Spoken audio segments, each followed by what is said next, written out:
In this video, we will learn some frequently used properties of logarithms, discuss their proofs, and illustrate them with examples. Throughout, we will assume that we have positive logarithmic bases that are not equal to 1 and positive inputs into logarithmic functions. The product rule for logarithms says that the logarithm of a product is the sum of the respective logs. The quotient rule for logarithms says that the logarithm of a quotient is the difference between the log of the numerator and the log of the denominator. The power rule for logarithms says that for any base, the log of x to the n equals n times the log of x.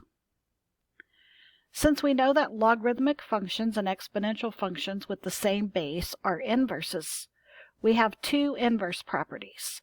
First, log base a of a to the x is x, and the second inverse property is that a raised to the log base a of x is equal to x. Before considering a variety of examples using the properties, let's consider the proof of the product rule to see why these formulas work. We want to prove that the log of a product is the sum of the logs. Remember that a logarithm is essentially an exponent. Let's let m denote log base a of x, and let n denote log base a of y. Converting these logarithms to exponential form, we have that a to the m equals x and a to the n equals y. We want to have some statement involving the product xy.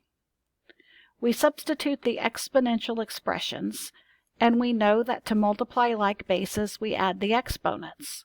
So we have that xy equals a to the m plus n.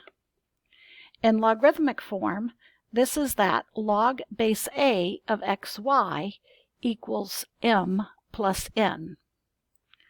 Substituting for m and n, we have our desired property. The proofs of the other properties can be similarly produced, but we will omit them for now. Instead, let's consider 6 specific examples using the properties to rewrite various logarithmic statements. Here, we want to expand the log of a product. We use the product rule and write the sum of logarithms. But the first logarithm is still containing a product, so we expand again. Note that there is no formula to rewrite the log of a sum, so we leave the last term alone. However, we can simplify the first term. We know that log base 9 of 81 is 2, but there's no additional simplification possible. Let's consider a second example. This time, we want to expand a logarithm that contains a quotient and a power. We will use the power rule first to pull the exponent in front of the log. Now we can expand the log of a quotient into the difference of logs, but we have to apply the multiple 3 to the entire expression in parentheses. We can distribute the 3 to each term, and we know that log base 2 of 8 equals 3, and so we can simplify 3 times 3 is 9. Again, note there's no formula for expanding the log of a sum, so our expansion is complete. This time, let's expand a logarithm that contains a radical. Remember that radicals can be written as fractional exponents.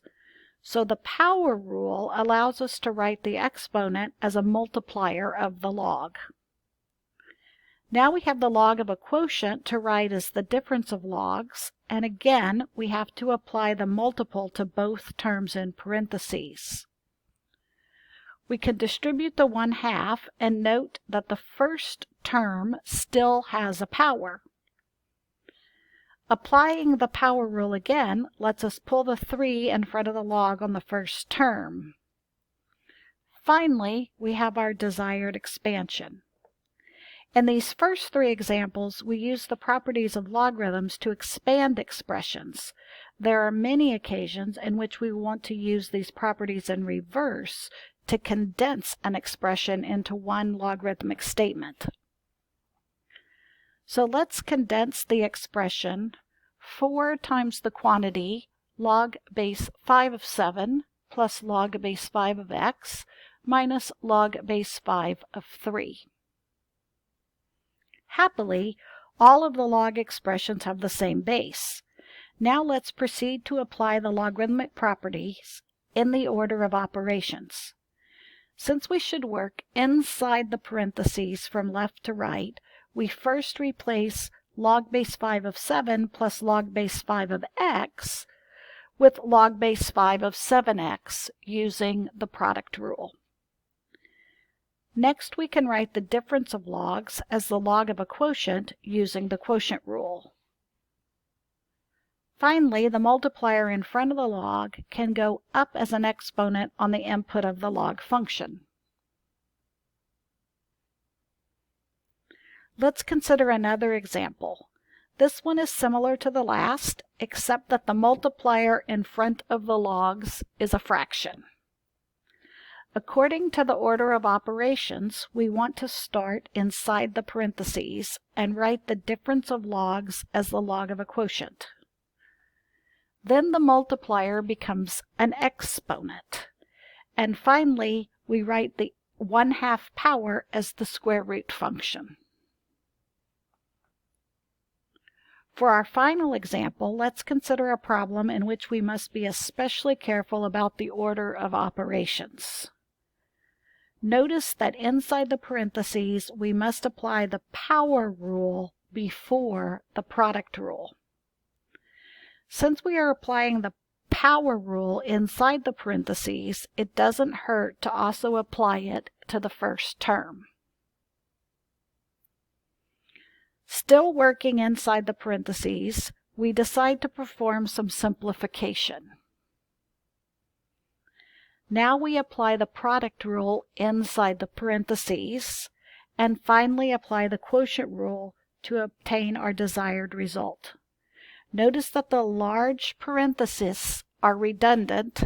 They can be left off the input when the log is a single term.